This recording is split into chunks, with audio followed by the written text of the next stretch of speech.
Well, hi everyone. Welcome to the New England Racing Show, Manchester, New Hampshire, Channel 23. We're also on YouTube, and like us on Facebook, and you'll get the show automatically on your Facebook page every week. I'm your host, Bill Sturgis. Well, this week we have more interviews from the Racers Expo down in Marlborough, Mass. A few weeks ago. And today we have three more interviews. We're going to start with Wade Gagner, who runs a thing called Wild Thing Karting. And he's the promoter, and that runs on Monday nights down at Stafford. I guess they have a small track on the infield. And he has a nice little karting series that he's going to tell us about. After him, the second one is Terri Eames, the owner and promoter of Waterford Speedbowl, talking about the upcoming season and promoting in general. And then we have from Thompson Motorsports Park, I guess it's called now, Josh Vanada, the new general manager, and Theresa Condict, who is the marketing director. So they appear on there together. So we're going to start with Wade, and he'll tell us all about Wild Thing Karting. Well, wears many hats. You got Wild Thing Karts, where you've been manufacturing karts, and then you move into the Cyric series at Stafford Motor Speedway. So you've got experience as a track operator and as an organizer. And also, you're at the cutting edge of developing the next generation of race car drivers. Of those three responsibilities, which one do you gain the most enjoyment out of?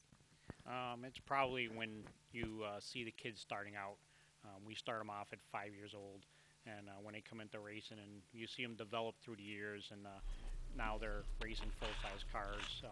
They've either gone on to run full-size series, whether it be modifieds or late models, but they're all very successful. And I probably get the most enjoyment out of watching the little kids winning at their first races and then growing up and going into the big stuff.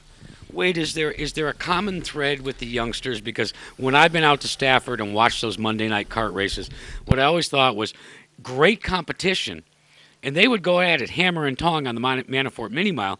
Then they would come inside and they'd shake each other's hands, go get a hot dog, and go play until it was time to get back in the cart. Yeah, it's pretty cool. You'll see them all playing ball on skateboards. We try and deter the skateboards in the pit area, but they're always playing with each other after, and the parents are working away on the cars, getting ready for the next round when they go back out on the track. So it is a really cool event, and they do make a lot of new friends. They even go on vacations with each other in the winter until the racing starts. So it's a great place to make new friends and a new family.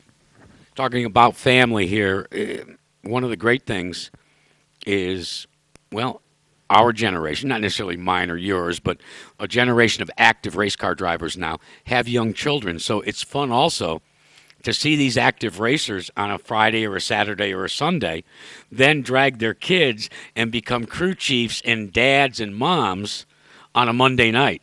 Yeah, it's really cool, and it's I'm kind of awestruck at times, where people that I used to watch racing at Stafford Motor Speedway and other tracks around the area, like Jerry Pearl or Art Berry or Ken Berry or all these racers are coming to me for questions on how to set up a go-kart. So I'm kind of awestruck at times when all the new generation of drivers and their grandsons or their kids are racing now. But it's great. It's fantastic. It's really ballooned into something I never even realized the potential. And now that we have so many racers and racers' kids racing on Monday nights over there, it's absolutely a home run. Now, when we talk about this Cyric series, it's a little bit different for those of you that might be watching this from across the country, where we talk about go-karts and karting in the WKA reference, or what people are used to with road course karting and shifter karts, etc. Explain to people what your karts are all about. What Wild Thing Karts is, what we decided to do, and this was probably about 15 years ago, is we decided to blend the cultures of both quarter midget racing and go-kart racing into a spec racer that anybody who, if somebody had money or somebody didn't have money, they could buy a car and be competitive because you have all the same equipment. We have one engine manufacturer, which is the Briggs L206 motor. so everybody has the same equipment out there. So it becomes more of driver ability and, of course, the parents setting up the cart. Let's project forward. Your series is coming our way in the spring when all of us finally get the snow off of us and get excited about whether it's NASCAR racing or short track racing or Daytona, you name it, and then the Civic Series on Monday nights at Stafford. What do you think the biggest challenge is today in 2014 for anybody that's involved in racing? Lately it just seems to be about the money, more or less, what it costs to go racing. And that's where we work really hard, with, of course, working with the Arute family at Stafford Motor Speedway. They help out a lot in trying to make this affordable, to get parents into it. And it's a tough environment.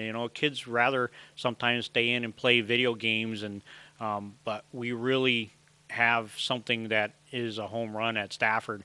And once people come down, and I tell them, if somebody comes to me and says, gee, I'm thinking about getting into kart racing, first thing I'll tell them is come down to Stafford on a Monday night and watch what goes on. And I'm telling you, you will be totally impressed with the family atmosphere, the kids having fun, and the blast. And we do run a fairly tight ship, so we run a good program. We get out there at a decent hour.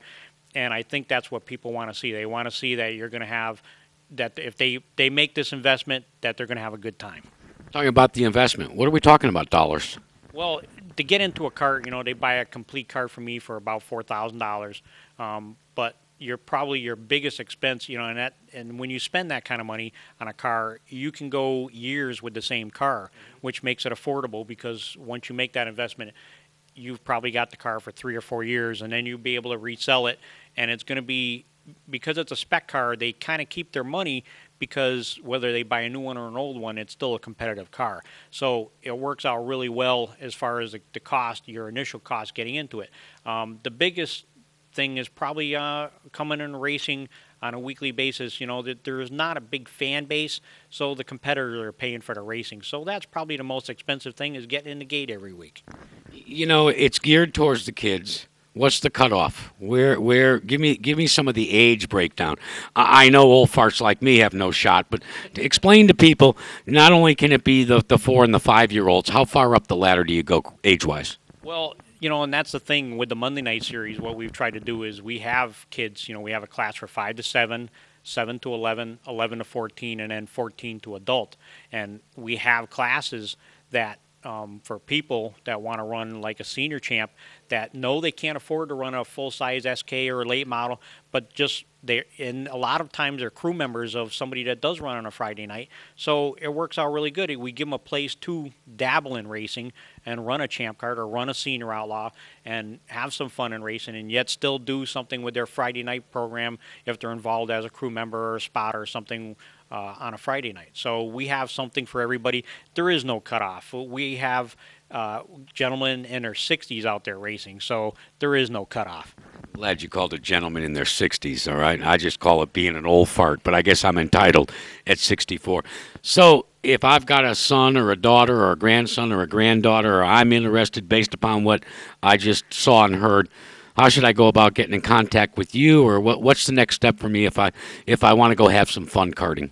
Well, we've made it pretty easy. If you just give me a phone call and you're still undecided what division to get into, I can kind of lead you in what division you're looking to get into, depending on what you want to do, how far you want to go in your racing. If you just want to have fun, there's, like I say, the Senior Outlaw is a great place to have fun. If you want to get more serious and do a lot of indoor stuff in the winter, the Senior Champ's the way to go. But you give me a phone call, I'll point you in the right direction.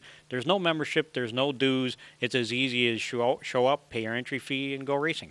As much as I wish I was Johnny Carson and could be Carnac, I don't know the phone number. So why don't we repeat it slowly so our viewers can, if they're so interested, can give you that phone call? Yep, you can always reach me at my home phone, which is 413-525-1776. It's an easy one to remember.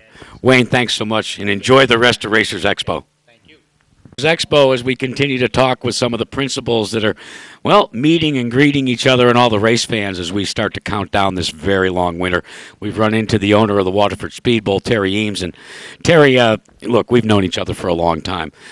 This has been, as Charles Dickens would say, the best of times and the worst of times for you. And before we started the tape here, I think you said something that's very telling and a lot of fans don't realize. You may have entered into this as a business proposition, but then you succumb to what I think occupies all of us, and that's falling in love with a sport that now you're supposed to make a business out of. Absolutely. It's hard to separate the two, to do the right thing for your family fiscally versus follow your heart, because my heart is totally devoted to, it's not the physical, not only the physical plan. I love the old girl from Waterford Speedbowl is starting its 63rd year, and it's a beautiful old girl, I'll tell you. But the people involved, it's a community. I can't go anywhere. I can't go anywhere without somebody's telling a story about how my own attorney, hawked popcorn in the stands when he was a kid, to save money to go to college. It's infected so many lives. Not infected. It's in a positive way. But it has infected, because I think that's one of the things, being a former promoter myself, a lot of fans don't get it. And to be very honest with each and every one of you out there, is you don't set out on a course of action saying, like Snidely Whiplash, yuck, yuck, yuck, yuck, yuck. What you're basically trying to do is, A, keep pace, keep the lights on, and try not to lose another racetrack. And that's really where the industry is that the battle line is not losing more racetracks. Your background comes from probably the most solid racetrack financially in the country, and yet we thought right along with you was a place called Irwindale. Yeah. Okay, and then all of a sudden Irwindale is gone. That was a wake-up call for a lot of promoters. Wow, if you can't make it in the short track business, in the second biggest marketplace in the entire country, 9.5 million people, where can you make it? The industry in general has some real challenges. And it's not that we've done so much wrong. It's just that the electronic world has moved people's interest to a different place. So that's interesting you bring that up, because in some of the conversations with a lot of the vendors here, we've started talking about that. And you look at today's targeted consumer. He's not like me and you when we were growing up. We were outdoors. We were out, maybe it wasn't skateboards, but we were out in go-karts, whatever it might be. Today's target consumer wants it instantly, wants it insatiably, and then wants to move on to something else, and wants it to be connected with the electronic smartphones, Twitter sphere, Facebook, and everything else. As you look at things, is there a way for motorsports to be able to successfully integrate all that in and create a 21st century business model that'll work?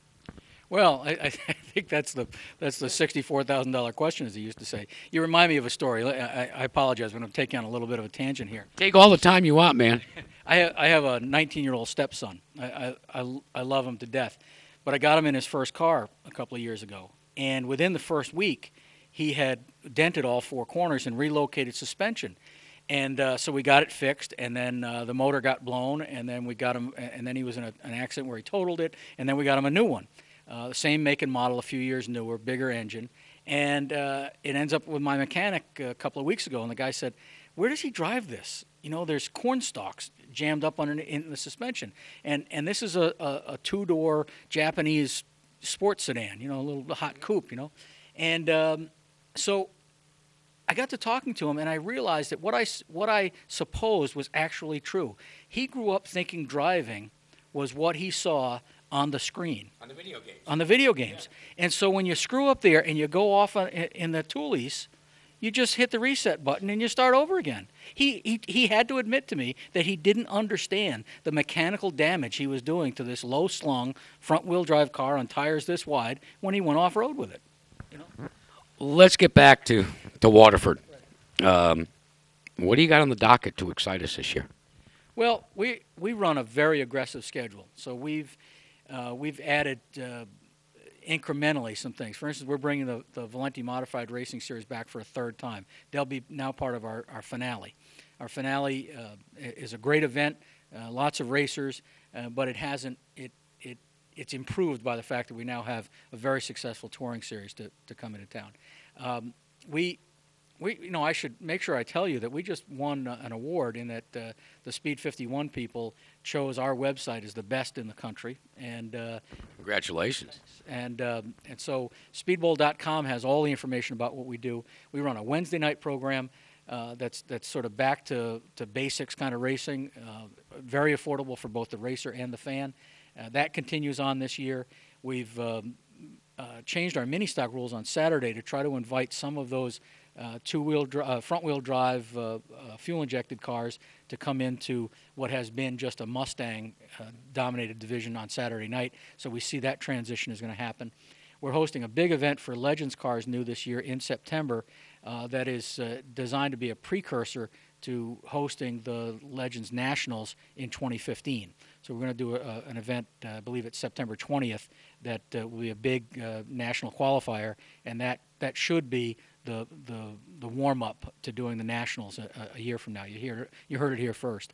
And then we're continuing to work on, we do a show in July, the second week in July, where because of Loudon and a big fireworks show in New London, we are challenged to really put a crowd in on Saturday night. So we give our Saturday night racers that weekend in July off. Last year we started the Little Guys 200 on the Friday night of that weekend, and we're gonna make that even better. We've got a big surprise we're going to announce in a few weeks for how we're going to take that event to the next level. You know, we talk about Legends cars. What a lot of people don't realize is that Waterford Speedbowl is the longest running continuous hosting of the Legends cars anywhere in the Northeast. You know, I didn't know that until you just said it, but we are a very substantial Legends program. I think our car count at this point is, when you add the two nights together, is higher than anybody's in the country. Well, you get those big car counts in the middle of summer down at Charlotte, but outside of that, at weekly tracks, we probably have the best car count, and some great people have moved through the program to go on to bigger and better things, and we like to see that happen out of the Northeast. So.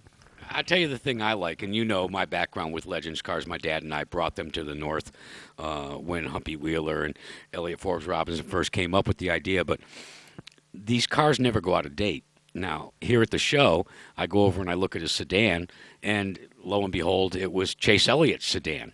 And that's the other part to this whole Legends cars concept, is the fact that the cars start to get a history of their own. Yeah, that's interesting. Some guys have told me about that certain serial numbers are very special, and I know somebody his son is at UNOH right now. He was running a late model. They came up through Legends cars, and Anthony Flannery is the guy's name, and his father refuses to sell the Legends car. It's a former Jags Palmer car, and he's not going to sell the car. It was a winning car, and he said, you may want to race it again, or maybe I'll want to race it, but that car won races. We know it'll win races, and I'm not giving it to somebody else. Before we let you go, we see on the highest level with NASCAR the announcement that the Sprint Cup Series, that they're going to go into this knockout championship run. Everybody, wherever you go, if you have an affiliation with NASCAR, they all want to know what we think. I've already gone on record and said what I think is good on them. If they want to try something, I've always advocated thinking outside the box. How about you with the NASCAR affiliation you have? How do you see this turning out? Well, I think on a national level and for their top-tier division, I think that series will benefit from it. I think that, like it or not, the national media has gotten into this playoff mentality. Friends of mine, we have a friend in common in Pete Zanardi, whose his first love is baseball, and he laments how the playoffs are much more important, even in baseball, than it used to be. When he was a kid, you knowingly went out and watched baseball all year long, knowing that this team that's leading right now may be losing in a month, but they play so damn many games it didn't matter. Today, because of TV, we're very prone to just think about the championship, and that's the way the country's gone. And I think what NASCAR has done, they've got some very bright people there backing up Brian France, and I think they've thought this out pretty well, and I think it's a great move. Now, the question that gets asked of me right away is, can you apply this thinking to local short track racing? And I think there's some downfalls if we tried to do that. For one thing, they're trying to attract a bigger audience in the tail end of their season.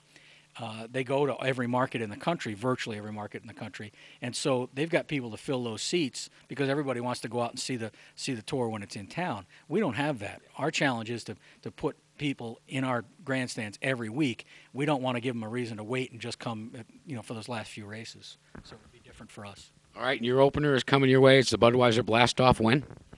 We blast off March 29th and 30th, very early this year because of where Easter is and the neighboring tracks. It's liable to snow, but or it could be sunny. And we're the first race in the Northeast, and you can get all the information at speedbowl.com. Terry, thanks so much, and good luck. Nice to see you, Jack. Coney again from the Racers Expo in Marlborough, Massachusetts, 2014, with a couple of guests to speak to about one of the finer facilities in the Northeast. With me is Josh Vanada, the general manager of the, I'm going to call it Thompson Speedway, but it's, of course, a motorsports park, or about to be. And Theresa Condict is the director of marketing for the facility. And we'll start with Josh, who has a real history, and I know a lot of people are familiar with Josh from various racetracks and series, but I guess we'd have to say you're at the pinnacle of your career at this point. Yeah, thank you very much, Pete. And first of all, thanks for doing this. We really appreciate it. Yeah, I'm honored to lead this operation into the next generation and develop a premier motorsports facility in Connecticut with the Honig family. I thank them for the trust that they've put in me. So I would say, yeah, that so far this has been the pinnacle. It's been what I've worked for, and I'm really excited to get moving forward and to get the 2014 season started. And believe me, there's no more of a buzz on any other facility in the Northeast but Thompson. What an undertaking going on there, of course, incorporating now a beautiful sports car track facility along with the 5/8 mile oval. The place has been pretty torn up, but you guys are getting a lot closer to reaching the goal.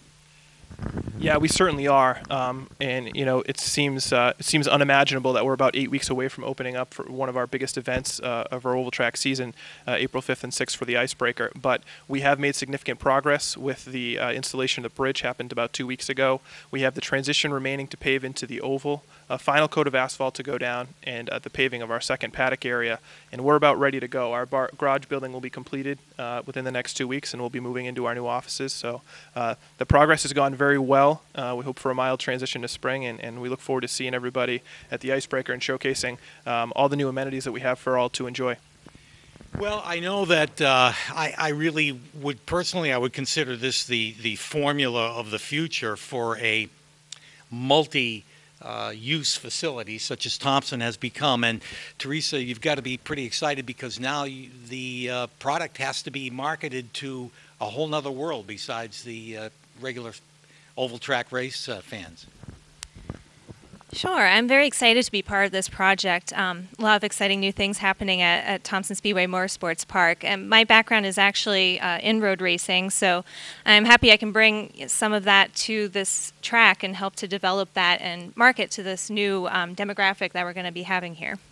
So explain to us and to our audience that, again, the primary audience may be those of oval track fans, to understand the concept of it's almost like club racing. It's going to be an opportunity for me to take my car on the track, which is not something so common with oval track racing. Explain how the whole program works. Sure. So one of the great things about the road course is there are a variety of different events that we have, all kind of targeted towards the grassroots demographic, but we do have everything from open track days where you can even take your street car on the track, just get the experience of driving probably faster than you do on the roads. And we do have everything up to SCCA club racing, which is a grassroots racing wheel-to-wheel. And then we do also have larger events like the Vintage Motorsports Festival, which I think should be fun for all kinds of fans of motorsports. But of course, the history with this racetrack that has been carved over, I'm going to ask Josh how many years that is, but it's certainly long before I was born, at the high banks of the Thompson Speedway, that is obviously not to be forgotten and only to be improved on with these changes at the track. So oval racers should be excited about that. Yeah, that's the message that we definitely want to communicate. To answer your question, Pete, it's been this will be our 74th season of operation. 1940 is when we opened, so we're excited for our 74th season, and we're already working on some exciting events for our 2015 season, in which we'll celebrate our 75th anniversary. But oval track racers should be enthused and excited. All the amenities that we have, the garage buildings, the garage building, the control tower, all of those things are for all to enjoy, and we welcome that, and we're really excited to again kick our season off here in a few short weeks. And some of the season, of course, maybe, I'm not going to say abbreviated, but the schedule changed a little bit because of all the changes that are going on there. But you are far from putting oval track racing in the back seat, I think. No, it's part of our 74-year history, and it's a huge part of where our future is headed. We'll continue our sanction with NASCAR to host regional touring series events, as well as have the NASCAR Wheel and All-American Series banner at Thompson and Speedway Motorsports Park. So it's a huge part of what we're doing going forward. It is in our business plan, and we're excited to embrace that and to continue to make efforts to improve our program, both for our competitors and for our fans. Teresa, for more information, people want to learn more about either program, the oval track racing or sports car racing. Who do they call? Where do they log on? What do they want to do? Sure. So we're really trying to communicate as much information as possible to our fans and competitors. So we are launching a new website, which will be up to date with all news about events and scheduling. We also have a very active Facebook and Twitter presence. So so if you follow us on those, we post updates about the construction going on at the track, so you can see some of our new facilities, as well as we do have a mailing list. So if you do want to sign up on our website to our email newsletter, that will again give you updates about the scheduling and the updates to our facility. And Josh, how about if you can rattle off the top your head some of the big dates for the oval track fans in 2014? Sure, we're proud to welcome back the NASCAR Wheel and Modified Tour for their traditional 3 events, the Icebreaker, April 5th and 6th, the Bud King of Beers 150, which will be in August on the 13th. In addition to that, we'll have the World Series of Speedway Racing, one of the crown jewel events in New England, October 17th, 18th, and 19th, which is what we'll close our season out with. The Valenti Modified Racing Series will be part of that event, as well as have their own standalone visit on May 29th. We're proud to include the Granite State Pro Stock Series and both the Icebreaker, the World Series, and then for fans of the winged cars, we'll obviously have the International Super Modified Association, in addition to the Northeastern Midget Association, which Pete is associated with as part of our program for the World Series. So we've still got a lot of our fan favorites, and we're looking forward to have those and having those events, the major events that you asked about. Well, this is certainly exciting, I know, for race fans and participants, and not just the fact that there's great racing there, but curiosity is going to drive the throngs into Thompson Speedway this year, I'm sure, and we're looking forward to it. And I want to thank you for stopping by to give us an update on the great facility that it is. Josh Vanada, who is the general manager, Teresa Condict, who's the director of marketing from, again, the Thompson Speedway. The official name is the Thompson Speedway Motorsports Park, and I want to get that right because it certainly is. Guys, thank you very much. Thank you, Pete. Thank you. The Racers Expo in beautiful Marlboro. Well, that was more of the interviews from Racers Expo, and we'll continue that for the next 3 or 4 weeks. This past weekend, on Saturday, my son and I went up to Maine near Beach Ridge Speedway for the DT 100. Dave Thomas Jr. Puts on this fantastic karting race, series of races in one day. And the 100 stands for the number of drivers that were there. They had drivers from all different classes, and they came and raced against each other in 3 different weight classes. And it started at 8, 9 o'clock in the morning, went till about 5 in the afternoon. It was just non-stop racing. It was just fantastic. They raised over $28,000 for the Make-A-Wish Foundation, and they had a couple of Make-A-Wish kids talk to us about their adventures, medical and everything, and it made everyone realize why we were there. Just a fantastic day. You'll be able to see the races themselves on Dave McGuire videos that he's editing now and putting them all up on YouTube.